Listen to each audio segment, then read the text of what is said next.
നമസ്കാരം. മുഖ്യമന്ത്രി പദത്തിൽ പിണറായി വിജയൻ തുടരണോ വേണ്ടയോ എന്ന കാര്യത്തിൽ ഇന്ന് തീരുമാനമാകും. മുഖ്യമന്ത്രി പദത്തിൽ നിന്ന് പിണറായി വിജയൻ മാറണമെന്ന അഭിപ്രായം പോളിറ്റ് ബ്യൂറോയിലും ഉയർന്നു കഴിഞ്ഞ സാഹചര്യത്തിലാണ് ഡൽഹിയിൽ കേന്ദ്ര കമ്മിറ്റി യോഗം ചേരുന്നത്. ലോക്സഭാ തിരഞ്ഞെടുപ്പിലെ പരമദയനീയമായ തോൽവിയുടെ പോസ്റ്റ്മോർട്ടം റിപ്പോർട്ട് ചർച്ച ചെയ്യാൻ കൂടിയാണ് CPM കേന്ദ്ര കമ്മിറ്റി ഡൽഹിയിൽ യോഗം ചേരുന്നത്. ഇന്ത്യയിൽ ഒരു സംസ്ഥാനത്തും അടിത്തറയില്ലാതായിരിക്കുന്ന കമ്മ്യൂണിസ്റ്റ് പാർട്ടി സെൻട്രൽ കമ്മിറ്റിയല്ല, പോളിറ്റ് ബ്യൂറോ യോഗം കൂടിയിട്ടും വലിയ കാര്യമൊന്നുമില്ല.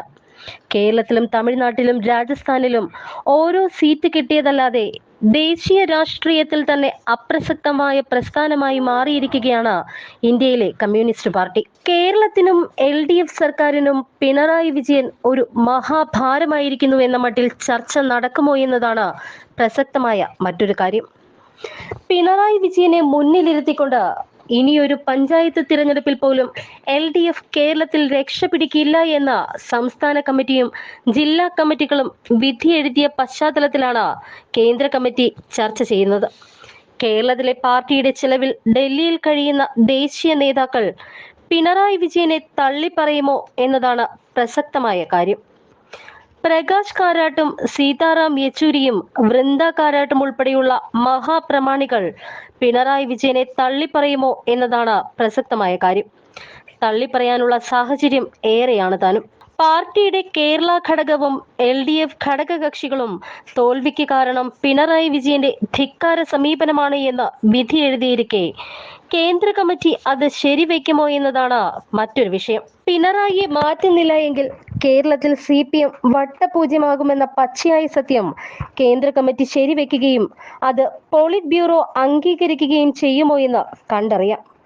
സംസ്ഥാന സെക്രട്ടറി MV ഗോവിന്ദൻ ഉൾപ്പെടെ തലമൂത്ത സഖാക്കളെല്ലാം കേന്ദ്ര കമ്മിറ്റിയിൽ പങ്കെടുക്കാൻ ഡൽഹിയിലേക്ക് പോയിട്ടുണ്ട്. പിണറായി വിജയനെ കേന്ദ്ര കമ്മിറ്റിയിൽ തുറന്ന് വിമർശിക്കാൻ കേരളത്തിൽ നിന്നുള്ള ആര് ധൈര്യപ്പെടുമെന്നതാണ് ഉയരുന്ന മറ്റൊരു ചോദ്യം. KK ശൈലജ ഉൾപ്പെടെ നേതാക്കൾ കേരളത്തിൽ പിണറായി വിജയനെതിരെ പരസ്യമായി തിരിഞ്ഞു കഴിഞ്ഞു. ലോക്സഭാ തിരഞ്ഞെടുപ്പ് ഫലങ്ങളുടെ വിശദമായ അവലോകനത്തിന് വേണ്ടിയാണ് CPM കേന്ദ്ര കമ്മിറ്റി ഇന്നലെ മുതൽ സമ്മേളനം ആരംഭിച്ചത്. കഴിഞ്ഞ പോളിറ്റ് ബ്യൂറോ യോഗത്തിൽ കേരളത്തിലെ ലോക്സഭാ തിരഞ്ഞെടുപ്പ് തോൽവിയടക്കം ചർച്ചയായ സാഹചര്യത്തിലാണ് കേന്ദ്ര കമ്മിറ്റി ഇലക്ഷൻ വിചാരണ നടത്തുന്നത്. KK ശൈലജയുടേതുൾപ്പെടെയുള്ള തോൽവിയാണ് പാർട്ടി പ്രധാനമായും ചർച്ച ചെയ്യുക. CPMന്റെ 6 മുൻനിര നേതാക്കളാണ് പരമദയനീയമായി പരാജയപ്പെട്ടത്. 3 ദിവസം നടക്കുന്ന കേന്ദ്ര കമ്മിറ്റി യോഗത്തിൽ കേരളത്തിൽ BJPയുടെ വളർച്ചയാണ് CPMനെയും പാർട്ടിയുടെ ദേശീയ നേതൃത്വത്തെയും കൂടുതൽ ആശങ്കയിലാക്കുന്നത്. കേരളം, പശ്ചിമ ബംഗാൾ ഉൾപ്പെടെയുള്ള സംസ്ഥാനങ്ങളിൽ കനത്ത തിരിച്ചടി നേരിട്ടത് യോഗത്തിൽ ചർച്ചയാകും. പോളിറ്റ് ബ്യൂറോ തയ്യാറാക്കിയ റിപ്പോർട്ടിന്റെ അടിസ്ഥാനത്തിലാണ് കേന്ദ്ര കമ്മിറ്റിയിൽ പ്രധാന ചർച്ച നടക്കുക. കേരളത്തിലെ പാർട്ടിയുടെ പ്രകടനത്തിൽ പോളിറ്റ് ബ്യൂറോ കനത്ത നിരാശയാണ് രേഖപ്പെടുത്തിയത്. കേരളത്തിലെ തോൽവിയിൽ ആഴത്തിലുള്ള അവലോകനം ആവശ്യമാണെന്നാണ് PBയുടെ നിർദ്ദേശം. പിണറായി സർക്കാരിനെതിരായ ഭരണവിരുദ്ധ വികാരവും തിരിച്ചടിക്ക് കാരണമായോ എന്നതാണ് പാർട്ടി ഇപ്പോൾ പരിശോധിക്കുന്നത്. മുഖ്യമന്ത്രി പിണറായി വിജയൻ മാറുമോ എന്ന മാധ്യമപ്രവർത്തകരുടെ ചോദ്യം സീതാറാം യെച്ചൂരി തള്ളാതിരുന്നത് ചർച്ചകൾക്ക് വഴിവെച്ചിരുന്നു. സംസ്ഥാനങ്ങളിലെ റിപ്പോർട്ടും കേന്ദ്ര കമ്മിറ്റിയിൽ വിശദമായ ചർച്ചയാകും. ലോക്സഭാ തിരഞ്ഞെടുപ്പ് അവലോകനത്തിനായി CPM തിരുവനന്തപുരം ജില്ലാ നേതൃയോഗങ്ങൾ ഇന്നലെ ആരംഭിച്ചു.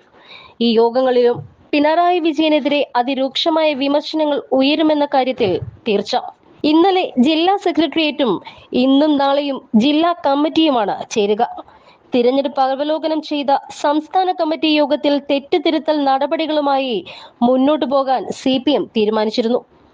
ജില്ലാ തലങ്ങളിൽ കൂടി ചർച്ച ചെയ്ത ശേഷമാണ് അത് ഏത് രീതിയിൽ വേണമെന്ന് CPM അന്തിമമായി തീരുമാനിക്കുക. എന്തായാലും ചർച്ചകൾക്കൊടുവിൽ പിണറായി വിജയന്റെ രാജിയിലേക്ക് കാര്യങ്ങൾ എത്തുമെന്ന് തന്നെയാണ് ഉന്നത വൃത്തങ്ങൾ നൽകുന്ന സൂചന.